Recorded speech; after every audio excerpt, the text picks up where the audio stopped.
আসসালামু আলাইকুম। আজকে আপনাদের মাঝে আমি মোটরসাইকেল নিয়ে আসছি যে আজকে যারা নতুন আছেন, যারা নতুন অবস্থায় মোটরসাইকেল চালানো শিখবেন তাদের উদ্দেশ্যে আমি কিছু টিপস দেবো আজকে। কথা না বাড়িয়ে চলুন আজকে দেখাই। প্রথমত আপনি কি করবেন, এরকম আমার মতো উঠে বসতে হবে, দুই পা দিয়ে বসতে হবে। তারপরে দ্বিতীয় কাজ হচ্ছে আপনার লুকিং গ্লাসটা, সর্বপ্রথম লুকিং গ্লাসটা ঠিক করতে হবে যে আপনার পিছনেরটা দেখতেছেন কিনা, পিছনে কি গাড়ি আছে কিনা, এটা হচ্ছে সবচেয়ে মেইনই। কারণ আপনি যখন মেইন রোডে আপনি গাড়ি ড্রাইভিং করবেন তখন পিছন থেকে আপনাকে অ্যাক্সিডেন্ট হওয়ার সম্ভাবনা বেশি। এজন্য অবশ্যই এটা লুকিং গ্লাসটা ঠিক করে নেবেন। এরপরে প্রথম অবস্থায় আপনি যে কাজটা করবেন, প্রথমত হচ্ছে গিয়ারটা ধরবেন। এর জন্য কি করতে হবে, গিয়ার ধরবেন। এই যে এটা হচ্ছে ক্লাস, এটা হচ্ছে ক্লাস, এটা হচ্ছে থ্রোটল, এটা হচ্ছে ব্রেক, এটা হাতের ব্রেক, আর এই যে এটা হচ্ছে পায়ের ব্রেক। এখন আপনার কাজ হচ্ছে অন করা। আমি অন করলাম। এরপরে কাজ হচ্ছে আমার স্টার্ট করা।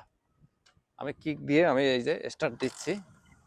এরপরে আমার কাজ হচ্ছে এই যে থ্রোটল এবং ক্লাচটা, এটা কম্বিনেশন করে আমার রাখতে হবে। এটা 19-20 করা যাবে না। যখন এটা কম্বিনেশন হবে তখন কিন্তু গাড়িটা চলতে থাকবে। আর যদি কম্বিনেশন না হয় সেক্ষেত্রে কিন্তু গাড়িটা বন্ধ হয়ে যাবে। এই যে দেখেন। আর এটা হচ্ছে গিয়ার, গিয়ার ফলাইতে হবে আপনার। এই যে আমি একটা গিয়ারে দিলাম, ঠিক আছে, আমি একটা গিয়ারে দিলাম। এখন আমি এই যে গিয়ার এবং ক্লাচ কম্বিনেশন করে আস্তে ভাবে আমি এই যে সামনের দিকে যাইতেছি। যদি এখানে 19-20 হয় সেক্ষেত্রে কিন্তু আপনার গাড়িটা বন্ধ হয়ে যাবে।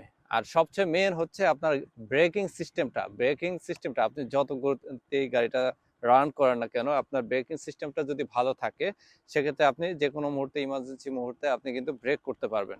এই যে আমি ব্রেক করতেছি, এই যে এই যে ব্রেক করতেছি, এই ব্রেক সিস্টেমটা আপনার সবচেয়ে ভালো থাকতে হবে। চলুন আমি দেখাই, কথা না বাড়িয়ে আমি দেখাইতেছি আপনাদের কিভাবে গাড়িটা চালাবেন। এই যে এখন আমি এই যে গাড়িটা চালাবো। এই যে এই যে দেখতেছেন আমি কিভাবে গাড়িটা চালাইতেছি। সেম এই পজিশন চালাবো, কারণ এই যে আমার থ্রোটল এবং ক্লাচ দুইটা কম্বিনেশন আছে বিধায় গাড়ি কিন্তু বন্ধ হচ্ছে না। আর সবসময় এটা মনে রাখবেন, যখন গাড়িটা স্লো করবেন বা ব্রিজের উপর দিয়ে চালাবেন তখন অবশ্যই নিউট্রালে, নিউট্রালে আনতে হবে না, আপনি এক গিয়ারে আনবেন। আপনি যদি 2 বা 3 গিয়ারে আপনি যদি গাড়ি চালান সেক্ষেত্রে কিন্তু আপনার ইঞ্জিনের যে ক্লাচ প্লেটটা আছে ওইটা কিন্তু নষ্ট হয়ে যাবে।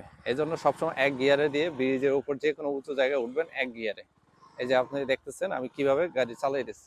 আর ব্রেক করার সময় অবশ্যই 2 হাত আপনার হবে পায়ের, এই যে ব্রেকটা, এই ব্রেকটা এবং